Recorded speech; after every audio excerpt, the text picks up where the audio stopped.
샬롬, 유 선생의 구속사 천국열차, 유도순 목사님의 신구약 성경 파노라마를 낭독하는 시간입니다. 지금은 로마서 파노라마 26번째 시간, 로마서 2장 1절에서 16절, 심판의 보편성과 공정성, 그 문단의 둘째 단원 5절에서 11절, 의로우신 심판, 9절은 2장 4절에서 5절,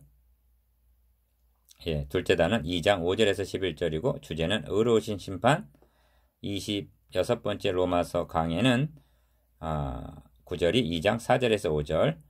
혹 너가 하나님의 인자하심이 너를 인도하여 그의 인자하심과 용납하심과 길이 참으심의 풍성함을 멸시하느뇨. 다만 너의 고집과 회개치 아니하는 마음을 따라 진노의 날 곧 하나님의 의로우신 판단이 나타나는 그날에 임할 진노를 너에게 쌓는도다. 26번째 주제는 진노를 쌓고 있는 사람들입니다. 오래된 이야기입니다만 독립투사로 보이는 노인이 누군가를 똑바로 바라보고 손가락으로 가리키면서 너는 나라를 위해서 무엇을 하였느냐 하고 묻고 있는 포스터가 있었습니다. 2장 1절에서 5절까지를 읽노라면 마치 그런 장면을 연상케 합니다. 1. 이 대목에는 인칭이 모두 너가 또는 너라는 이 인칭 단수로 되어 있는데 무려 9번이나 나옵니다. 기억, 너가 핑계치 못할 것은 니은 너가 같은 일을 행함이니라. 1절, 디귿, 너가 하나님의 판단을 피할 줄로 생각하느냐. 3절, 리을, 다만 너의 고집과 회개치 아니한 마음을 따라 진노를 너에게 쌓는도다 하고 5절, 너가 하고 피할 수 없도록 손가락으로 가리키듯 책망하면서 육박을 합니다. 2. 1장 19절에서 32절까지의 이방인의 죄에 대한 언급에서는 인칭 대명사가 저희가 핑계치 못할지니라 하고 저희라고 말씀하는 것을 보게 됩니다. 이와 대조적으로 2장에 접어들면서는 너가 하고 말씀하므로 읽는 이의 가슴을 뜨끔하게 만듭니다. 그렇다면 사도가 어찌하여 어떤 특정인에게 말하듯 이처럼 강력하게 말씀하고 있을까요? 기억, 그것은 모든 죄 가운데 자신을 도덕군자연하면서 남을 판단하는 바리새인 같은 죄가 가장 깨어지기 힘든 죄 중에 하나임을 알기 때문입니다. 그것은 교만인 것입니다. 그러하기 때문에 그들을 다루는 데 있어서 서술적으로 말하지 않고 피할 수 없게 질문 형식으로 말씀하고 있는 것을 보게 됩니다. 3. 이런 일을 행하는 자를 판단하고도 같은 일을 행하는 사람아 너가 하나님의 판단을 피할 줄로 생각하느냐 합니다. 3절, 기억, 혹 너가 하나님의 인자하심이 너를 인도하여 회개케 하심을 알지 못하여 그의 인자하심과 용납하심과 길이 참으심의 풍성을 멸시하느뇨 합니다. 4절, 그들의 위선적이고 외식적인 죄에도 불구하고 하나님께서는 그들을 불쌍히 보시고 길이 참으시는 중에 회개하기를 기다리시건만 도리어 이것을 멸시하고 있다는 것입니다. 니은 사도는 갈라디아서 6장 7절에서 스스로 속이지 말라 하나님은 만홀히 여김을 받지 아니하시나니 합니다. 자기 자신과 하나님은 속일 수 없다는 것입니다. 도덕주의자들은 하나님의 인자하심과 용납하심과 길이 참으심의 풍성함을 마치 하나님이 속아 넘어가는 줄로 생각하고 도리어 멸시하고 있다는 것입니다. 하나님께서는 너가 이 일을 행하여도 내가 잠잠하였더니 너가 나를 너와 같은 줄로 생각하였도다 하십니다. 시편 50편 21절.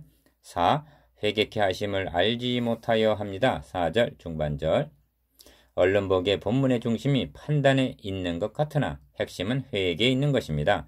남을 판단하기를 중단하고 너 자신부터 회개하라. 너 자신도 복음이 절대적으로 필요하다는 말씀을 하려는 것입니다. 기억, 도덕주의자들은 회개란 말은 자기들하고는 상관도 없는 것으로 여기는 자들입니다. 유대인들은 회개는 저 이방인들에게나 해당되는 것이다. 이렇게 생각했습니다. 회개란 말이 자신과 관련되었으리라고는 꿈에도 생각지 못했습니다. 그것을 알지 못하고 있다는 것입니다. 그래서 다만 너의 고집과 회개치 아니한 마음을 따라 진노의 날 곧 하나님의 의로우신 판단이 나타나는 그 날에 임할 진노를 너에게 쌓는도다 하고 책망합니다. 5절 5. 다만 너의 고집, 그렇습니다. 고집 때문에 죽습니다. 고집이라고 번역된 헬라어 스크레로테스는 의사들이 동맥 경화를 말할 때 사용한 용어라고 합니다. 기억, 동맥이 경화되면 생명이 위태롭듯이 마음이 경화되고 심령이 굳어버리면 결국 가망이 없는 것입니다. 고집하는 마음은 다름 아닌 회개치 아니하는 마음입니다. 구원이란 하나님께서 다 이루어 놓으신 것인데 다만 고집 때문에 받지 못한다는 말씀입니다. 니은 이스라엘 백성들이 광야에서 하나님을 원망하다가 불뱀에 물리게 되었습니다. 모세는 하나님의 지시대로 노스로 불뱀을 만들어 장대 위에 높이 달았습니다. 물린 자마다 그것을 보면 살리라 하십니다. 민수기 21장 8절. 물린 자는 모두 다 놋뱀을 쳐다보고 살았을까요?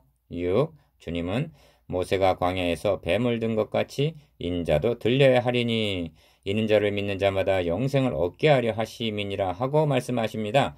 요한복음 3장 14절. 기억, 모든 사람들이 십자가를 다 쳐다봅니까? 다 믿고 구원을 받습니까? 쳐다보기만 하면 사는데 믿기만 하면 영생을 얻는데 왜 죽어갑니까? 다만 너의 고집 때문입니다. 쳐다보기 위해서는 고개를 돌려야만 합니다. 어떤 사람은 뒤로 돌아서야만 했을 것입니다. 회개란 돌아서는 것을 의미합니다. 너는 지금 빛을 등지고 서 있다. 주님은 너의 등 뒤에 계신다. 너는 돌아서야만 한다 하십니다. 7. 하나님의 의로우신 판단이 나타나는 그 날이 다가오고 있는데 진노를 너에게 쌓는도다 하고 경고합니다. 5절 하반절. 기억, 마치 화약 더미를 쌓고 있는 것과 같다는 것입니다. 그래서 쌓기를 중단하라고 말합니다. 뿐만 아니라 이미 쌓아놓은 것을 깨뜨리라고 촉구하고 있습니다. 그렇지 아니하면 진노의 날, 곧 하나님의 의로우신 판단이 나타나는 그 날에 너가 쌓아놓은 화약이 너를 폭파하고 말 것이라고 경고합니다. 8. 진노를 쌓는 것은 도덕주의자들만 그러한 것이 아닙니다. 일장의 이방인들도 마찬가지입니다. 다만 이방인들이 쌓고 있는 것이 초가집 같은 것이라면 도덕주의자들이 쌓고 있는 것은 콘크리트 집과 같은 것이라 하겠습니다. 기억, 그것은 어찌나 경관 옹벽과 같은 옹고집인지 파하기가 그만큼 힘이 듭니다. 그래서 내 말이 불같지 아니하냐, 반석을 쳐서 부서뜨리는 방망이 같이 아니하냐 하십니다. 예레미야서 23장 29절. 우리의 싸우는 병기는 육체에 속한 것이 아니오 오직 하나님 앞에서 견고한 진을 파는 강력이라 하고 말씀합니다. 고린도후서 10장 4절. 니은 결국 회개란 자신 속에 있는 여리고성 같은 고집과 아집과 자존심 등을 깨뜨려 산산조각을 내는 것입니다. 그리스도인들도 실수하고 넘어집니다. 그러나 죄를 쌓아서는 아니 됩니다. 즉시 회개하고 자백함으로 해결함을 받아야만 합니다. 디귿. 이제 사도가 손가락으로 가리키듯이 너가 한 너는 누구입니까? 내 눈 속에는 들보가 있는데 여러분의 눈 속에 티를 판단하고 있는 나 자신은 아닙니까? 성경에 기록된 하나님의 말씀을 더디 믿고 경히 여기며 무시하고 있는 나 자신은 아닙니까? 하나님 앞에서 자존심, 체면, 고집의 담을 쌓아놓고 있는 바로 나 자신은 아닙니까? 묵상해 봅시다. 1. 사도는 왜 인칭 대명사를 너가라고 부르고 있습니까? 2. 하나님의 인자하심을 도려 멸시함에 대해 설명해 보십시오. 3. 다만 너의 고집에 대해서 말씀해 보십시오. 4. 당신에게 깨어지지 않고 있는 고집은 무엇입니까?